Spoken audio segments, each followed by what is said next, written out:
nanoparticles good or bad for you? To help answer this, we thought we'd round up 7 facts about silver nano that may surprise you. 1. Silver nanoparticles are released from silverware. Drink water from a silver jug or eat with a silver spoon, and you are drinking and eating silver nanoparticles. As silverware has been around since Roman times, we've been doing this for a couple of millennia now. And of course, if you were born with a silver spoon in your mouth, you've probably been doing it more than most.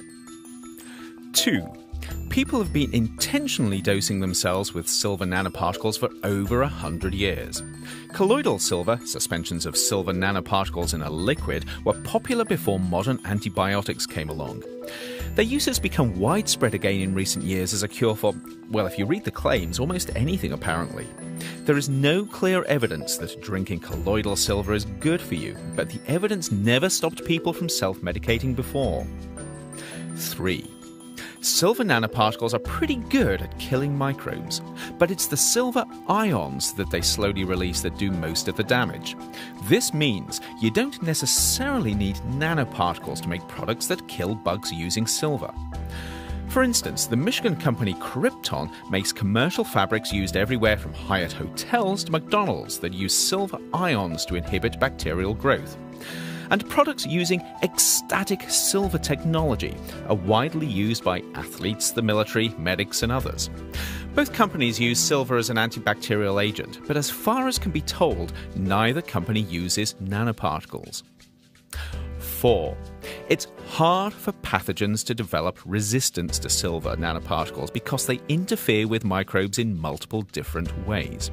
However, indiscriminate use of silver as an antibacterial agent could still increase the chances of resistance developing, which isn't great news if you're relying on it to protect particularly vulnerable patients.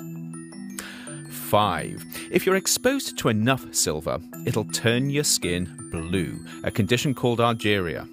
This is cosmetically interesting, but not fatal. In fact, it's thought that royals were originally called blue bloods because, you guessed it, those silver spoons turned their lips a delicate shade of royal blue. 6. Silver nanoparticles aren't likely to be much more dangerous than other forms of silver in the human body, as it's the ions that cause the most damage. Although it's still possible that research may throw up some surprises.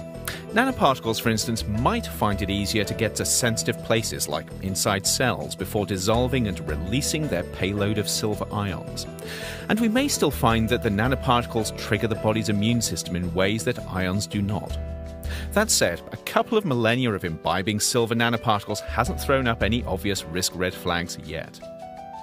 7. In contrast, silver is bad news for the environment. We learned this with environmental contamination from the photographic film industry. Silver nanoparticles are at least as harmful as the same amount of silver in any other form, possibly more so if the nanoparticles can get to places other forms of silver cannot. This has got some people wondering whether putting silver in everything from socks and kids' toys to bedsheets and carpets is a bad idea. To learn more about silver nanoparticles, check out the blog below, and as always, please do join the conversation in the comments.